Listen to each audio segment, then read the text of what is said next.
Uncle aunty কোথায়? বাসায়। কোন বাসায়? আমার বাসায়।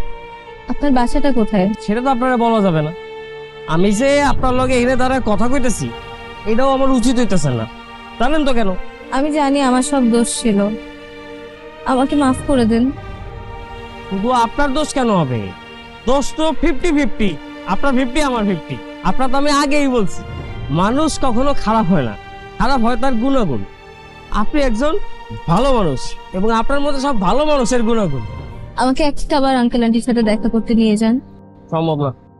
বেআই, প্লিজ একবার শুধু আমি আঙ্কেল আন্টিকে দেখে ওনাদেরকে সরি বলে দেব, এতটুকু করেন। সম্ভব না। আপনি এক কাজ করেন, যে কাজে আসছেন সেই কাজে যান। আমি কোথাও যাবো না, আমি এখানেই থাকবো। ট্রেনে দাঁড়ায় থাকবেন, থাকেন দাঁড়ায়, আমার কি। আপনি যতক্ষণ আপনার বাসায় আমাকে নিয়ে যাবেন না ততক্ষণ আমি এখানেই দাঁড়ায় থাকবো। থাকেন দাঁড়ায়, আমি রিক্সা নিয়ে জায়গা। আমি আপনাকেও যেতে দিব না। প্লিজ আমাকে একটা বার নিয়ে যান, আমি একটু আন্টিকে দেখবো, দেখে কথা বলে আমি চলে আসবো। কিন্তু আপনি না নিয়ে গেলে আমি এখানেই দাঁড়ায় থাকবো।